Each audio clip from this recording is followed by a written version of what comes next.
আপোনালোকে বাৰু কুকাৰত কেক বনাবলৈ একেবাৰে সহজ পাইছেনে? কুকাৰত কেক বনাই সেয়া মই কেক বনাবলৈ সেয়া মই বেটাৰটো বনাই লৈছোঁ। ইয়াত মই একাপ চুজি, 2 কাপ ময়দা, 1 কাপ চেনি আৰু আধা কাপ ৰিফাইন তেল লৈছোঁ। তাৰপিছত খোৱা বেকিং পাউডাৰ যে সেয়া ইয়াৰে আধা চামুচ দিছোঁ।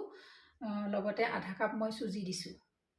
চুজি দি পেলাই মই এই বস্তুখিনি আৰু ইয়াতে মই 2টা কণী দিছোঁ দেই, 2টা কণী দিছোঁ দি পেলাই সেয়া দি সানি লৈছোঁ। যদি মানে ধৰি লওক সেইখিনিতে সানা নহয় তেতিয়াহ'লে ইয়াত কি কৰিব লাগিব, অকণমান গাখীৰ দি পেলাই এইখিনি মই সানি লৈছোঁ। এতিয়া সানিছোঁ, বেটাৰটো কেনেকুৱা হৈছে মই আপোনালোকক দেখাম। চাওক এনেকুৱা। এয়া মই এতিয়া আধা ঘণ্টামান থৈ দিছিলোঁ যাতে চেনিখিনি গোল খাই যায়। সেইকাৰণে এতিয়া চেনিখিনি গোল খালে আধা ঘণ্টামান পিছত এইখিনি ভালকৈ আকৌ ফেটি লৈছোঁ।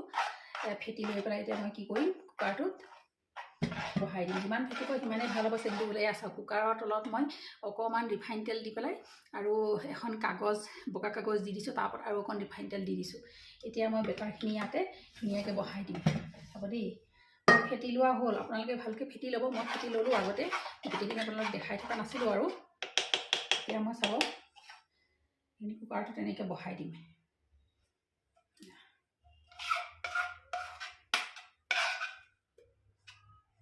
আপোনালোকক কৈছিলোঁ নহয় আধা ঘণ্টামান কুকাৰটো গেছত ৰাখিব লাগিব বুলি।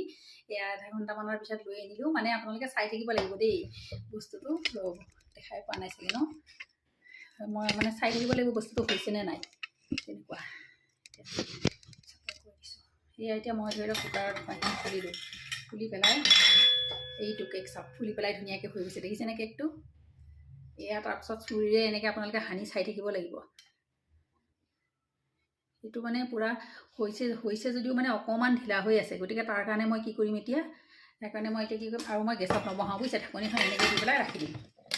গেছতো দিব পাৰে, কম হেৰিতে গেছতো দি থৈ দিব পাৰে, কোনো কথা নাই। কিন্তু এতিয়া মানে মই একদম পূৰা হেৰি হ'লে আকৌ পিছত দিগদাৰ হ'ব। সেইটো কাৰণে মই এতিয়া এইটো আপোনালোকে এতিয়া খুলিব নালাগে আৰু অলপমান 10 মিনিটৰ পিছত ঠাণ্ডা হ'লে খুলি পেলাই কাটিব। ধুনীয়া এটা কেক হ'ব। মই কাটিম বাৰু অকণ পিছত। তথাপি আপোনালোকক ৰেচিপিটো এইখিনি দেখাই দিলোঁ।